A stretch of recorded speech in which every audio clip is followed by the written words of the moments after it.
بسم اللہ الرحمن الرحیم۔ پروگرام الکلام میں آپ تمام حضرات کو خوش آمدید۔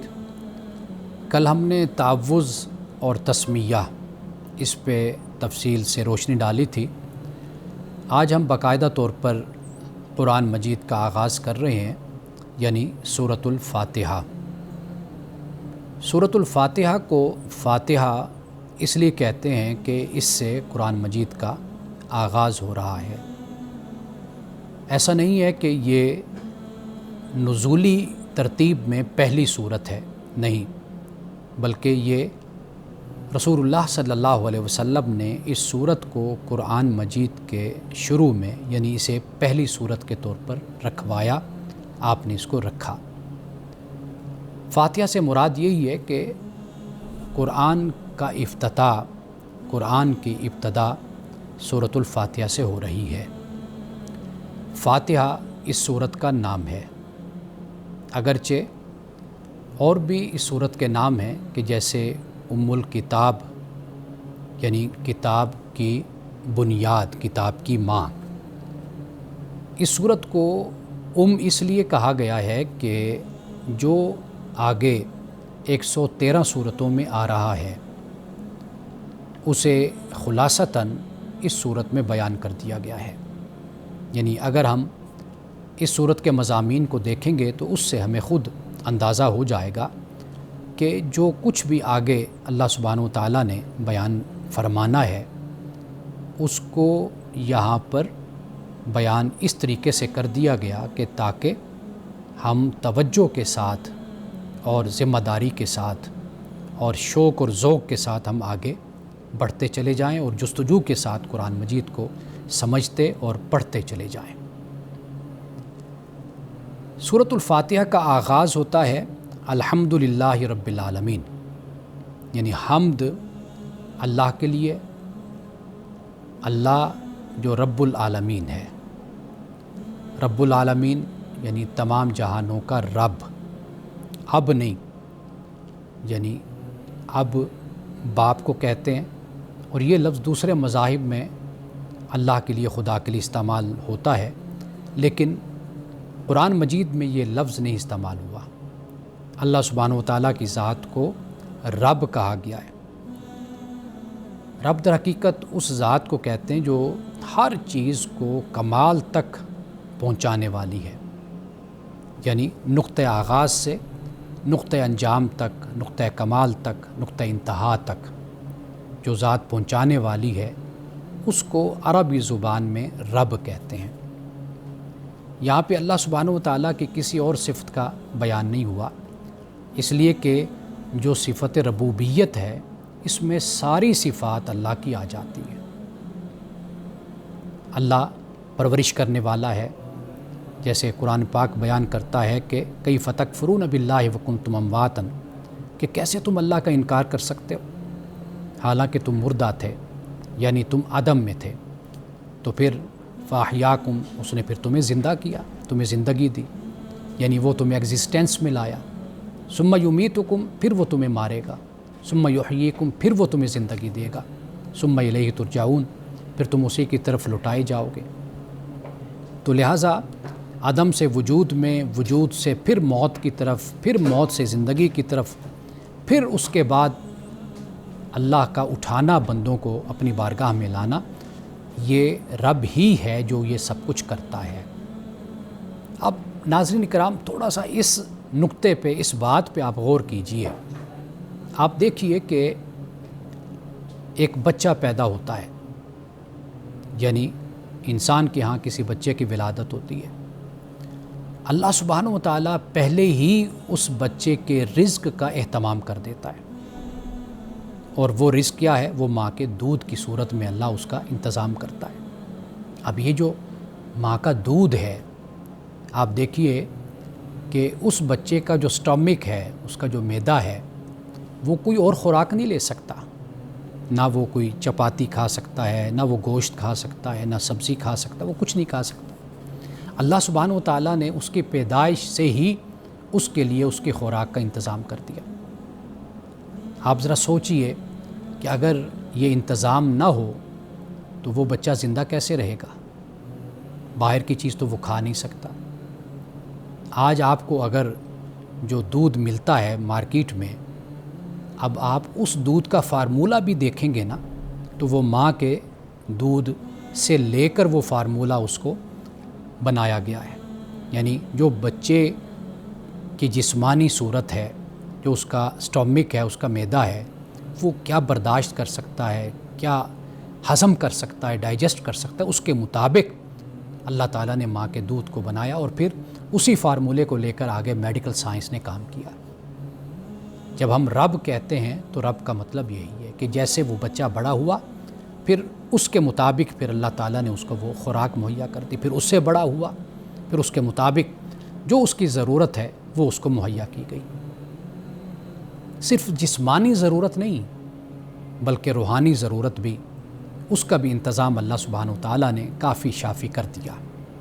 یعنی اس طرح کر دیا کہ آپ دیکھیے کہ اللہ نے انبیاء و رسول کو بھیجا، انسان کو عقل و فطرت سے نوازا، خیر و شر کا شعور دیا، اس میں کوئی کمی نہیں چھوڑی۔ جس طرح اللہ نے انسان کے لیے اس زمین پر اس کی جسمانی پرورش کے لیے رزق کی کوئی کمی نہیں چھوڑی، خوراک اور غلے کی، اسی طرح اللہ سبحانہ و تعالیٰ نے انسان کی روحانی اور اخلاقی تربیت کے لیے بھی کوئی کسر نہیں چھوڑی، اس ضرورت کو بھی بھرپور طریقے سے پورا کر دیا۔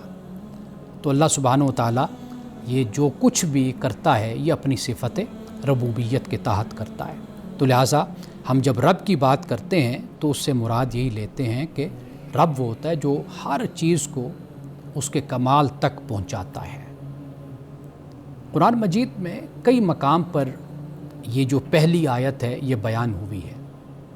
یعنی آپ دیکھیے کہ جو جنتی ہوں گے ان کا نعرہ، ان کا پکارنا وہ بھی یہی ہوگا، جسے قرآن پاک نے بیان کیا کہ وآخر دعواہم فیہا سبحانک اللہم، کہ ان کی پکار، ان کا اعلان جنت میں کیا ہوگا کہ اے اللہ تیری ذات پاک ہے، وتحیتہم فیہا سلام، اور ان کے لیے جو آداب ہوں گے، جو تحیہ ہوگا وہ کیا ہوگا، وہ سلام ہوگا۔ اور آخری بات جو جنتیوں کی زبان پر ہوگی وہ ہوگی الحمدللہ رب العالمین، اے اللہ تیرا بہت شکر ہے، بہت شکر ہے کہ تو ہی اے اللہ تمام جہانوں کا رب ہے۔ تو اسی طریقے سے اللہ کے فرشتے کہ جب قیامت کا دن ہوگا تو اللہ کے فرشتے اللہ کے عرش کو گھیرے ہوئے ہوں گے، تو وہ بھی وہاں پر اللہ کی تسبیح بھی کر رہے ہوں گے، اور ساتھ یہ بھی کہہ رہے ہوں گے کہ الحمدللہ رب العالمین، الحمدللہ رب العالمین۔ قرآن مجید میں ایک مقام نہیں کئی مقام پر جنتیوں کی آواز یہی ہوگی، ملائکہ یہی کہہ رہے ہوں گے، اللہ کی مخلوقات یہی بول رہی ہوں گی کہ اللہ تیرا شکر ہے کہ تو نے ہمیں دنیا میں بھیجا، اور اس کے بعد تو نے جنت ہمارے لیے تو نے جائز کر دی، ہمارے لیے جنت کے دروازوں کو کھول دیا۔ ناظرین کرام، یہاں پہ ایک لفظ عالمین بھی ہے۔ میں چاہتا ہوں کہ ان الفاظ کو میں کھولوں تاکہ آپ دیکھیے کہ قرآن مجید کی خوبصورتی، قرآن کا حسن و جمال کیا ہے۔ ایک ایک لفظ ایسے ہے کہ جیسے موتی پروئے ہوتے ہیں۔ عالمین، عالم، جہان کو ہم کہتے ہیں، عام طور پر اس کا ترجمہ ہم یہی کرتے ہیں، لیکن ایک ہوتا ہے عالم، عالم کا مطلب ہوتا ہے جاننے والا، اور عالم یعنی لام پہ فتح زبر کے ساتھ، تو اس کا مطلب ہوتا ہے کہ ہم جس کے ذریعے کسی کو جانتے ہیں اس کو عالم کہتے ہیں، یعنی ایک شناخت آپ کہہ لیجئے، ایک علامت کہہ لیجئے۔ علم بھی اسی سے بنا ہے جسے ہم جھنڈا کہتے ہیں۔ اب آپ کے سامنے اگر کچھ لوگ گزریں، آپ ان کو نہیں پہچان سکتے کہ یہ کس ملک سے ہیں، لیکن اگر ان کے ہاتھ میں جھنڈا ہوگا یا ان کے یہاں پر جھنڈا لگا ہوگا، آپ کو پتہ چل جائے گا کہ ہاں یہ فلاں ملک سے ان کا تعلق ہے۔ جیسے کھلاڑی گراؤنڈ میں بھاگ رہے ہوتے ہیں اپنے اپنے ملک کا جھنڈا لے کر، آپ دیکھیے کہ اگر چہرے دیکھیں گے تو آپ کو فرق نہیں معلوم ہوگا کہ یہ کس ملک کا ہے، لیکن آپ ان کے ہاتھ میں جھنڈا دیکھتے تو آپ کو پتہ چل جاتا ہے یہ پاکستان کی ٹیم ہے، یہ فلاں ملک کی ٹیم ہے، یہ فلاں ملک کی ٹیم ہے، تو جھنڈے سے اندازہ ہوتا ہے۔ تو علم اسی لیے اس کو علم کہتے ہیں۔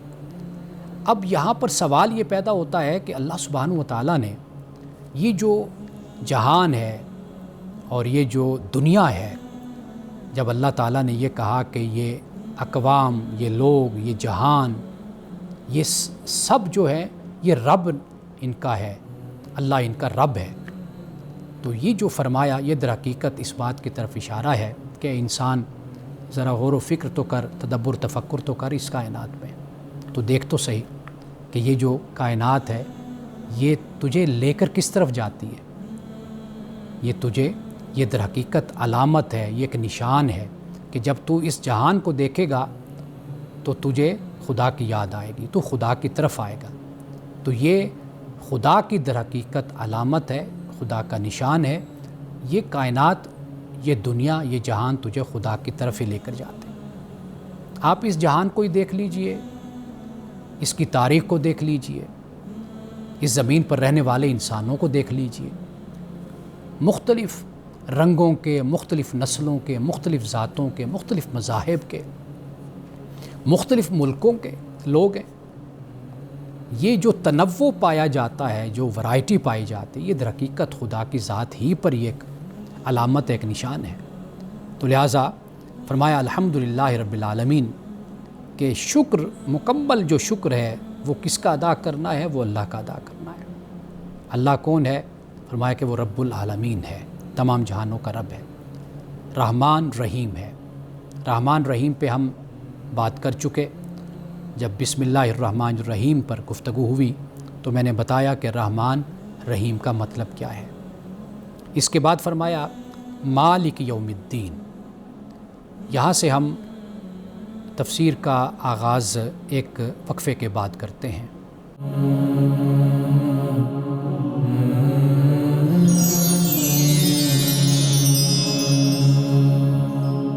مالک یوم الدین، اس سے پہلے ہم نے آیت نمبر 1 اور 2 پہ بات کی ہے۔ آیت نمبر 3 میں 3 لفظ استعمال ہوئے ہیں، ایک مالک، ایک یوم اور ایک دین۔ مالک جسے پورا تصرف حاصل ہوتا ہے نا، پورا اختیار حاصل ہوتا ہے، وہ مالک کہلاتا ہے۔ اللہ سبحانہ و تعالیٰ کی ذات مالک ہے، یعنی رب ہے، وہ رحمان ہے، رحیم ہے اور مالک ہے وہ۔ یوم الدین، یوم اگرچہ ہم ذہنوں میں ہمارے یہی خیال ہوتا ہے کہ یوم سے مراد ایک دن جو 24 گھنٹے کا ہوتا ہے، تو ایسا نہیں ہے۔ یوم سے مراد مدت ہے، زمانہ ہے، وہ لمبا بھی ہو سکتا ہے، طویل بھی ہو سکتا ہے، وہ کم بھی ہو سکتا ہے۔ اب دیکھیے قرآن پاک میں کیا فرمایا گیا اس حوالے سے۔ فرمایا کل یوم ہوا فی شان، کہ ہر لمحہ، اب یوم کا یہاں پر معنی ہم دن نہیں کہیں گے کہ ہر دن اللہ کی ایک نئی شان ہوتی ہے، نہیں، بلکہ یہاں پر ہر لمحہ کل یوم ہوا فی شان، وہ ایک نئی شان میں ہوتا ہے۔ اسی طرح قیامت کے دن کے بارے میں کہا گیا کہ 50,000 سنہ، کہ یہ فی یوم کان مقدارہ 50,000 سنہ، کہ 50,000 سال کا دن قیامت کا۔ اور اسی طریقے سے اللہ پاک یہ فرماتا ہے کہ وَإِنَّ يَوْمًا عِندَ رَبِّكَ كَأَلْفِ سَنَةٍ مِّمَّا تَعُدُّونَ، کہ انسان جو دن اپنے گنتے ہیں نا، وہ اللہ کے ہاں ایک دن جو اللہ کا ہے وہ 1000 سال کے برابر بنتے ہیں، یعنی انسان کے جو 1000 سال ہیں وہ اللہ کا ایک دن ہے۔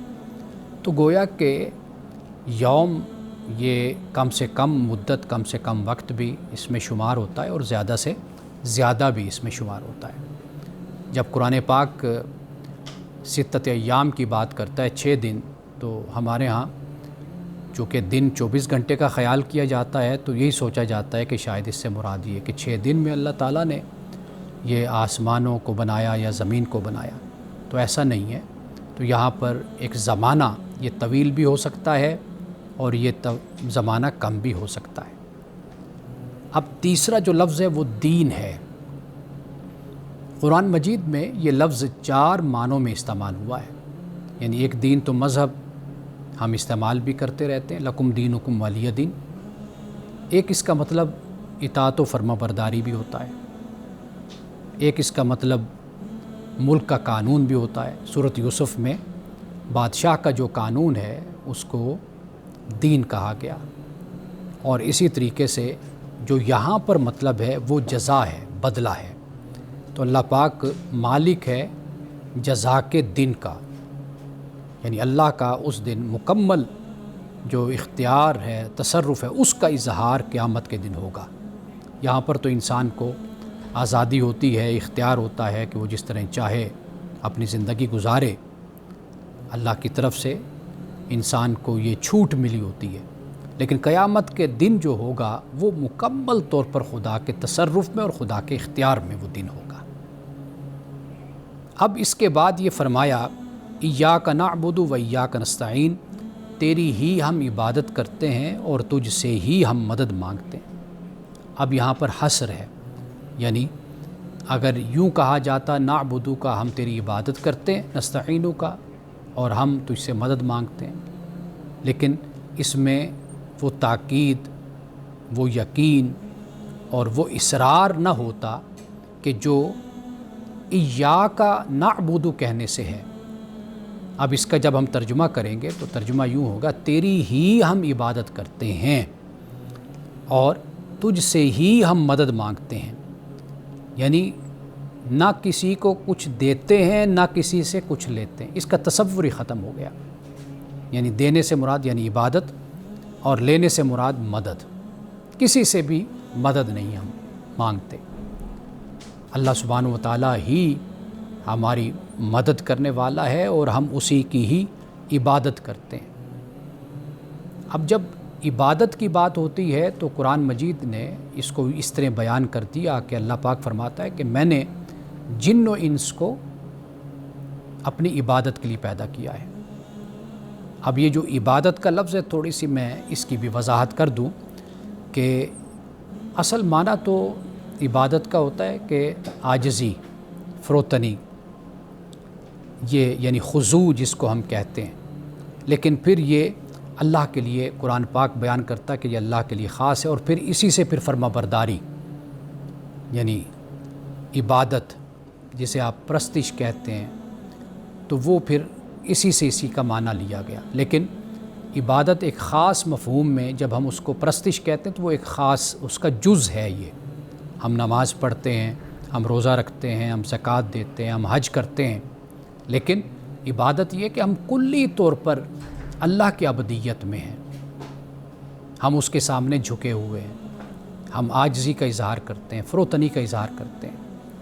تو ہماری مکمل زندگی خدا کے گرد گھومتی ہے، جس کے لیے میں ایک لفظ استعمال کیا کرتا ہوں کہ گاڈ اورینٹڈ زندگی، لائف، خدا رخی زندگی۔ وہ خدا رخی زندگی یہی ہے کہ آپ اللہ کی عبادت میں اور آپ اپنے آپ کو اللہ کا بندہ خیال کرتے ہیں کہ میں اللہ کا بندہ ہوں، میں اس کی عبودیت میں ہوں۔ تو لہٰذا ایسا نہیں ہے کہ آپ نے نماز پڑھ لی تو اس کے بعد اس کی عبودیت سے نکل گئے، روزے رکھ لیے تو اس کی عبودیت سے نکل گئے، نہیں۔ ہماری زندگی کا ہر لمحہ وہ خدا کی عبودیت میں ہے، خدا کی بندگی میں ہے۔ یعنی اس سے یہ تصور بھی واضح ہو گیا کہ دین صرف یہ نہیں ہے کہ آپ چند کوئی رسوم رواج ادا کر لیتے ہیں، کچھ کام ایسے کر لیتے ہیں، کچھ اعمال و افعال سر انجام دے لیتے تو آپ کہتے ہیں میں نے دین کا تقاضا پورا کر دیا، نہیں، بلکہ دین آپ کی پوری زندگی کا نام ہے۔ آپ اپنی ساری زندگی کو خدا کی اطاعت اور فرمانبرداری میں گزارتے ہیں تو یہی دین ہے اور یہی عبودیت ہے۔ یعنی تجارت کیا، سیاست کیا، آپ کی معاشرت کیا، آپ کی معیشت کیا، انفرادی زندگی کیا، اجتماعی زندگی کیا، ہر حوالے سے آپ خدا سے رہنمائی لیتے ہیں، تو یہ در حقیقت عبودیت اس کو کہتے ہیں۔ اب اس کے بعد فرمایا اہدنا الصراط المستقیم، کہ ہمیں سیدھی راہ دکھا یا ہمیں سیدھی راہ پہ چلا، دونوں مطلب اس کے کیے جاتے ہیں، اس لیے کہ ہدایت کا ایک مطلب ہوتا ہے اراۃ الطریق، راستہ دکھانا، ایک مطلب ہوتا ہے ایصال المطلوب، مقصد تک، منزل تک پہنچانا، دونوں اس کے مطلب ہیں۔ اللہ سبحانہ و تعالیٰ راستہ بھی انسان کو دکھاتا ہے اور پھر منزل بھی انسان کو اس تک پہنچاتا ہے اور سارے طریقے بتاتا ہے۔ یعنی جہاں پر ہم قرآن پاک میں آیت کا لفظ پڑھتے ہیں وہاں پر بینہ کا لفظ بھی پڑھتے ہیں، بینات من الہدا، تو بینہ کا مطلب یہی ہے۔ یعنی جب اللہ یہ فرماتا ہے کہ یہ سیدھی راہ ہے، سوال پیدا ہوا کہ مولا یہ سیدھی راہ کیوں ہوئی؟ اس کی وجہ کیا ہے، اس کا سبب کیا ہے، اس پر دلیل کیا ہے؟ تو وہ بینات من الہدا، پھر اللہ تعالیٰ ہدایت پر پھر دلائل بھی دیتا ہے، پھر اس پر ایویڈنسز بھی دیتا ہے کہ یہ راستہ جو میں کہہ رہا ہوں کہ یہ سیدھا راستہ ہے، تو یہ سیدھا راستہ کیوں ہے؟ اس لیے کہ یہ تمہاری کامیابی کا راستہ ہے، تمہاری فلاح کا راستہ ہے، یہ وہ منزل کا راستہ ہے جو تمہیں خدا تک پہنچاتا ہے، اس کی رضا تک پہنچاتا ہے۔ تو لہٰذا ہدایت کو اس طرح انسانوں کے لیے بیان کیا گیا۔ یہاں پہ یہ بھی میں وضاحت کرتا چلوں، ایک ہدایت ہوتی ہے جس کو فطری ہدایت کہتے ہیں۔ اللہ سبحانہ و تعالیٰ نے وہ ہدایت انسانوں کو بھی دی، وہ جانوروں کو بھی دی، سب کے لیے وہ ہدایت ہے کیونکہ وہ سب کا رب ہے۔ دوسری ہدایت کا درجہ ہے جو انبیاء کے ذریعے سے خدا دیتا ہے، جیسے قرآن ہمیں عطا کیا گیا تو یہ بھی ہدایت ہے، ایک روشنی ہے، ایک رہنمائی ہے۔ تیسری ہدایت ہوتی جسے ہم توفیق کہتے ہیں، قرآن پاک نے اس کو بھی بیان کیا ہے کہ جو لوگ ایمان لاتے ہیں اللہ ان کو ہدایت دیتا ہے، مزید ہدایت دیتا ہے۔ تو وہ مزید ہدایت کیا؟ والذین اہتدوا زادہم ہدی، کہ جو ہدایت پر چلتے ہیں اللہ ان کی ہدایت میں اضافہ کرتے ہیں۔ یہاں پر ہدایت سے مراد توفیق ہے، اللہ توفیق دیتا ہے اپنے بندوں کو۔ یعنی مثال کے طور پر آپ ایک اچھا کام کرتے ہیں، فرض ہے، آپ نے وہ ادا کیا، یعنی مثال کے طور پر آپ نماز کو لے لیجیے، آپ نے نماز پڑھی، یہ تو فرض ہے، آپ نے ادا کی، یہ بھی ہدایت ہے۔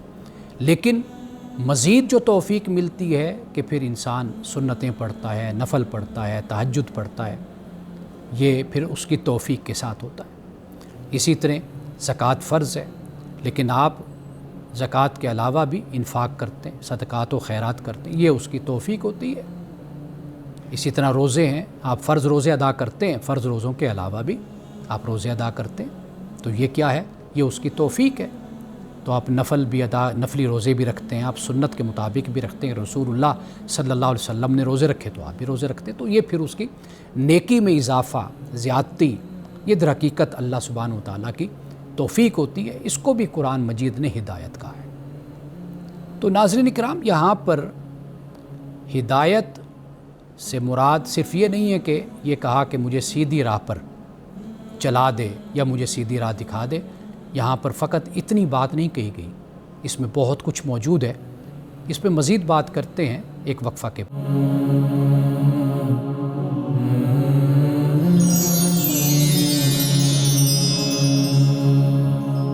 وقفے کے بعد ایک مرتبہ پھر آپ کی خدمت میں حاضر ہوں۔ ہم بات کر رہے ہیں سورۃ الفاتحہ کی آیت نمبر اہدنا الصراط المستقیم، آیت نمبر 6۔ میں نے یہ عرض کیا کہ فقط ایک ترجمہ کر دینا یہ کافی نہیں ہے کہ ہمیں سیدھی راہ دکھا یا ہمیں سیدھی راہ پہ چلا، بلکہ جب ہم یہ کہتے ہیں اہدنا الصراط المستقیم تو پھر اس سے یہ بھی مراد ہے کہ راستے کی جو صحت ہے، اس کا صحیح ہونا ہے، اس پر ہمارے دل کو مطمئن کر دے، اس پہ چلنے کا ذوق ہمارے اندر پیدا کر دے، اس کی جو مشکلیں ہیں وہ ہمارے لیے آسان کر دے۔ اس پہ چلانے کے بعد دوسری جو پگڈنڈیاں ہیں ان پر بھٹکنے سے، ان پر چلنے سے تو ہمیں محفوظ کر لے۔ تو لہٰذا فقط ترجمہ نہیں بلکہ اس کی گہرائی میں جائیے تو یہ حلاوت اور یہ مٹھاس نصیب ہوتی ہے کہ اللہ سبحانہ و تعالیٰ سے فقط ہم سیدھی راہ نہیں مانگ رہے، بلکہ اس سیدھی راہ پر دل کا مطمئن ہونا اور مشکلات کے باوجود بھی اسی پر چلنا، اور پھر جو پگڈنڈیاں ہیں، چھوٹے چھوٹے راستے ہیں، ان کی طرف بھٹکنے سے بچانا خود کو، اللہ سے یہ دعا کرنا، یہ در حقیقت اس میں موجود ہے۔ اہدنا الصراط المستقیم۔ قرآن مجید کے 2 مقام میں آپ کے سامنے رکھتا ہوں۔ اللہ پاک فرماتے ہیں وَأَنِ اعْبُدُونِي هَٰذَا صِرَاطٌ مُسْتَقِيمٌ، میری عبادت کرو، یہ سیدھی راہ ہے۔ ایک جگہ تو یہ فرمایا کہ هَٰذَا صِرَاطٌ عَلَيَّ مُسْتَقِيمٌ، یہ سیدھی راہ جو ہے دکھانا، یہ سیدھی راہ مجھ پر اللہ پاک کہتے ہیں لازم ہے۔ جیسے کتب علی نفس الرحمہ، اللہ پاک فرماتے ہیں نا کہ مجھ پر رحمت یہ فرض ہے، میں نے اپنے اوپر رحمت کو فرض کر لیا۔ یہاں پر اللہ پاک یہ فرماتے ہیں ھذا صراط علیہ مستقیم، سیدھی راہ مجھ پر فرض ہے، یعنی میں تمہیں دکھاؤں، میں تمہیں بتاؤں۔ اب اس کے بعد فرمایا صراط الذین انعمت علیہم، اب یہ سیدھی راہ کن لوگوں کی راہ ہوتی ہے؟ تو فرمایا کہ ان لوگوں کی راہ جن پر تو نے انعام کیا، یعنی بندہ جب اللہ سے دعا کرتا ہے، سوال کرتا ہے، مانگتا ہے کہ مجھے سیدھی راہ دکھا یا مجھے سیدھی راہ پہ چلا، تو سیدھی راہ کن کی؟ جن پر تو نے انعام کیا۔ اب یہ انعام یافتہ کون ہے؟ سورۃ النساء میں اس کو بیان کیا گیا، اور جو لوگ اللہ رسول کی اطاعت کرتے ہیں ان کو یہ خوشخبری بھی دے دی گئی ہے۔ وہ کون ہیں؟ فرمایا کہ فاولئک مع الذین انعم اللہ علیہم من النبیین والصدیقین والشہداء والصالحین۔ یہ 4 گروہ ہیں، نبیین کا، صدیقین کا، شہداء کا، صالحین کا۔ فرمایا کہ جو اللہ اور اس کے رسول کی اطاعت کرے گا تو اللہ اسے انعام یافتہ لوگوں کی رفاقت عطا کرے گا، ان کا ساتھ عطا کرے گا۔ ان میں پہلے انبیاء ہیں۔ اسی طرح سورۃ مریم میں فرمایا اولئک الذین انعم اللہ علیہم من النبیین والصدیقین علیہم من النبیین من ذریۃ آدم۔ ایک تو ذریت آدم سے ہو گئے پیغمبر، وممن حملنا مع نوح، حضرت نوح علیہ السلام کے ساتھ کشتی میں جو سوار ہوئے، اور ذریت ابراہیم اور اسرائیل سے مراد حضرت یعقوب علیہ السلام۔ تو فرمایا کہ یہ بھی انعام یافتہ ہیں۔ تو لہٰذا مومن جب اللہ سے دعا کرتا ہے سیدھی راہ کی، تو پھر سیدھی راہ کن کی؟ کہ جن پر تو نے انعام کیا، اور غیر المغضوب علیہم ولا الضالین، ان کی راہ نہیں جن پر تیرا غضب ہوا اور جو گمراہ ہوئے۔ اب غضب ہوا اور گمراہ ہوئے، اب یہ 2 کون سی قومیں ہیں، یہ 2 کون سے لوگ ہیں؟ قرآن مجید میں پھر اس کی وضاحت کی گئی۔ اور یہ جب مومن اللہ تعالیٰ سے دعا کرتا ہے، یعنی سورۃ الفاتحہ کا ایک نام دعا بھی ہے نا، جب یہ پڑھتا ہے، دعا کرتا ہے، نماز میں اس کی تلاوت کرتا ہے، یہ لازمی ہے نماز میں اس کی تلاوت کی جانی چاہیے، اس کے بغیر نماز نہیں ہوتی، یا نماز ناقص ہوتی ہے، نامکمل ہے نماز۔ تو لہٰذا یہ ایک دعا ہے کہ جو اللہ کی بارگاہ میں ہم کرتے ہیں، تو اللہ سے یہی دعا کرتے ہیں، اللہ ہمیں انعام یافتہ لوگوں پر چلا، جو تیرے پسندیدہ ہیں، تیرے اچھے ہیں، جن کو تو پسند فرماتا ہے، جو تیرے مقربین ہیں، جنہوں نے اپنی زندگی تیری یاد میں گزاری ہے، تیری رضا میں بسر کی ہے، تو مولا ان کے راستے پر ہمیں تو چلا، جن کو تو نے دنیا اور آخرت میں نوازا ہے، بڑے بڑے مرتبے ان کو تو آخرت میں عطا کرے گا، ان کے راستے پر چلا۔ اور جو مغضوب اور ضال ہیں، جن پر تیرا غضب ہوا اور تیرا غصہ جن پر اترا، اور جو گمراہ ہو گئے، تو مولا تو ان کے راستے سے اور ان کے طریقے سے ہمیں تو محفوظ فرما۔ قرآن مجید آگے پھر اس کی پوری وضاحت کرتا ہے۔ تو آخری بات میں اس حوالے سے یہ عرض کروں گا کہ اس دعا کے پڑھنے کے بعد مومن سے جو تقاضا ہوتا ہے وہ یہ تقاضا ہوتا ہے کہ جب تو اللہ سے سیدھی راہ مانگتا ہے اور انعام یافتہ لوگوں کا راستہ مانگتا ہے، تو پھر ان کے راستے پر تو چل کے بھی دکھا۔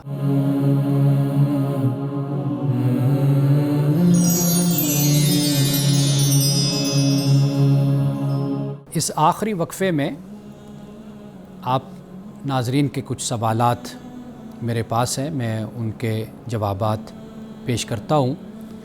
ایک سوال ہے کہ یہ بہت کامن سوال بھی ہے، اور میں نے پہلے بھی کسی پروگرام میں یہ بتایا تھا کہ مجھے لوگ میسنجر پر بھی سوال بھیجتے ہیں، تو میں نے یہ گزارش کی تھی کہ مجھے ذاتی طور پر سوال بھیجنے کے بجائے، کیونکہ میں بھول جاتا ہوں اور میں کئی دن اپنے جو یہ میرے اکاؤنٹ ہیں میں ان کو نہیں دیکھ پاتا، تو لہٰذا جو ٹی وی اسکرین پر نمبر آ رہا ہے یا موجود ہے، آپ اس کو فالو کریں اور اس پر آپ اپنا میسیج، اپنا سوال بھیجا کریں۔ یہ سوال اسی طرح کا ہے جو مجھے میسنجر پر ملا، کہ ایک صاحب نے یہ سوال کیا کہ کچھ لوگوں کو بیماری ہوتی ہے کہ وہ وضو کرتے ہیں، یعنی پیشاب کرتے ہیں، اس کے بعد وضو بھی کر لیتے ہیں، لیکن ان کے جو قطرے ہیں پیشاب کے وہ نکلتے رہتے ہیں، تو وہ کیا کریں؟ یعنی وہ نماز بھی پڑھتے ہیں، قرآن بھی پڑھتے ہیں، تو ان میں ایک احساس یہ رہتا ہے کہ ہم تو بے وضو ہیں، تو وہ پھر بیچارے بار بار وضو کرتے رہتے ہیں۔ تو اس کے لیے حل اس کا یہ ہے کہ جیسے اگر کوئی شخص مریض ہوتا ہے، بیمار ہوتا ہے، تو واضح بات ہے کہ اس سے وہ حکم اٹھ جاتا ہے، وہ اس کا مکلف نہیں رہتا، کیونکہ وہ بیمار ہے، مریض ہے۔ جیسے آپ کھڑے ہو کر نماز نہیں پڑھ سکتے تو بیٹھ کر پڑھ لیں گے، کیونکہ اب آپ کھڑے ہو کر نماز پڑھنے کے مکلف نہیں ہیں۔ تو اسی طریقے سے اگر کوئی شخص اس بیماری میں مبتلا ہے، اس کو ہم عربی میں سلسل بول کہتے ہیں، یعنی فقہ کی کتابوں میں یہی لفظ استعمال ہوتا ہے، تو اس کا حل یہ ہوتا ہے کہ آپ ایک دفعہ تسلی سے فارغ ہو کر آپ وضو نماز کے لیے کرتے ہیں، یعنی فرض نماز پڑھنے کے لیے۔ اب وضو کر لیا آپ نے، اب اس کے بعد اگر یہ آپ کے ساتھ مسئلہ رہتا ہے تو آپ اسی وضو میں نماز پڑھ لیجیے جو آپ نے کیا ہے۔ بے شک قطرے گر رہے ہیں، آپ نماز فرض ادا کر لیجئے، اور پھر اس کے بعد اگلی فرض نماز تک جو عبادت آپ کرنا چاہتے ہیں وہ آپ اسی وضو کے ساتھ کر سکتے ہیں۔ اب جب اگلی فرض نماز آئے گی تو آپ اس کے لیے دوبارہ وضو کر لیں، اور اپنا جو کپڑا ہے وہ جس طرح دھوتے ہیں مناسب طریقے سے وہ آپ صاف کر لیجئے، پاک کر لیجئے۔ اس کے بعد پھر آپ وضو کر کے آپ فرض نماز ادا کریں گے۔ اب اس فرض نماز کے بعد سے لے کر اگلی فرض نماز تک جو عبادت آپ نفلی کرنا چاہتے ہیں وہ آپ کر لیں۔ اب اگلی نماز کے لیے پھر آپ ایک نیا وضو کر لیں۔ تو لہٰذا آپ چونکہ مریض ہیں، بیمار ہیں، تو لہٰذا وہ آپ سے حکم پھر اٹھ جاتا ہے کہ جو عام طور پر حکم ہر مسلمان پر لاگو ہوتا ہے۔ اب اتفاق کی بات ہے کہ یہ جو دوسرا سوال ہے اس کا تعلق نماز کے ساتھ ہے۔ ابھی ہم نے وضو کی بات کی، سوال ہے جماعت کے بارے میں کہ نماز میں جماعت کو کتنی اہمیت حاصل ہے، اپنے معاملات میں جماعت کو کتنی ترجیح دینی چاہیے، ایک انسان کیسے فیصلہ کرے کہ میرے لیے کام زیادہ اہم ہے یہ جماعت کے ساتھ نماز ادا کرنا۔ تو اس حوالے سے دین کا جو تقاضا ہے وہ آپ یاد رکھیے، وہ یہ ہے کہ انفرادی نماز سے باجماعت نماز ہر حال میں فضیلت رکھتی ہے، یعنی رسول اللہ صلی اللہ علیہ وسلم کے حدیث کے مطابق 70 گنا اس کی فضیلت ہے۔ ایک یہ بات ہو گئی۔ دوسری بات یہ ہے کہ آپ انفرادی طور پہ نماز پڑھیں گے تو آپ اکیلے ہوں گے، جب جماعت میں ہوں گے تو جماعت کی اپنی برکت ہے، ایک معاشرتی حکمت بھی ہے کہ آپ وہاں پر نماز پڑھتے ہیں، لوگوں سے سلام دعا ہوتی ہے، ایک دوسرے کا حال احوال آپ پوچھ لیتے ہیں، یہ بھی ایک پہلو ہے۔ اور اگر کوئی مجبوری نہ ہو، فراغت ہے ہر لحاظ سے بندہ، تو پھر اس کو چاہیے کہ وہ ضرور جماعت کا اہتمام کرے۔ اگر مصروف بھی ہے تو کوشش یہی کی جانی چاہیے کہ انسان جماعت کے ساتھ ہی نماز کو ادا کرے۔ بہرحال اگر ایسی کوئی مصروفیت، کوئی ذمہ داری ہے تو پھر کم از کم جو فرض ہیں وہ تو ضرور اپنے آفس میں، اپنے گھر میں، یا جہاں پر بھی وہ موجود ہے اپنی ذمہ داری ادا کر رہا ہے تو فرض نماز تو وہ ضرور ادا کرے۔ اللہ سبحانہ و تعالیٰ اس کو جماعت ہی کا ثواب اور اجر عطا کرے گا اگر وہ اس نیت کے ساتھ پڑھتا ہے کہ یا اللہ میں اگر سہولت میں ہوتا یا مجھے یہ ضرورت پیش نہ ہوتی یا ذمہ داری نہ ہوتی تو میں ضرور جماعت کے ساتھ پڑھتا، تو اسی نیت کے ساتھ اللہ تعالیٰ اس کو جماعت کا ثواب عطا کرے گا۔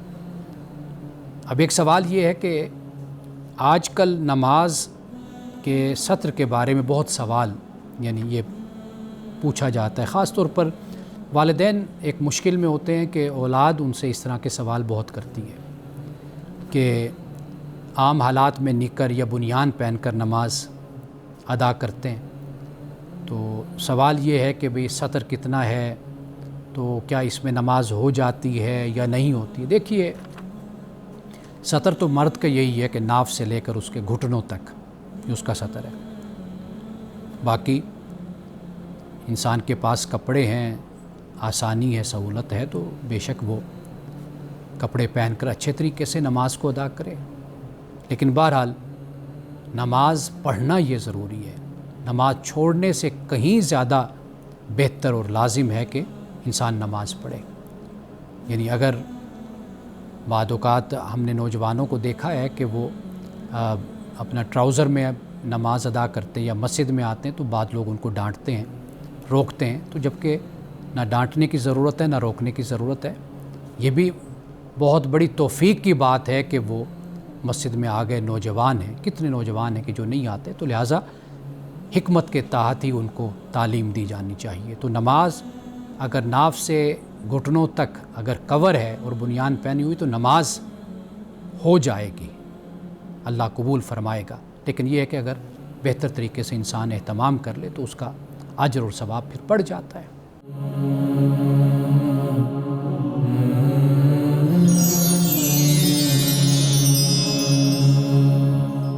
آج حکمت کی بات یہ ہے کہ محبت انسان کو چھوٹے پن سے نکال کر کائنات کی وسعت عطا کر دیتی ہے۔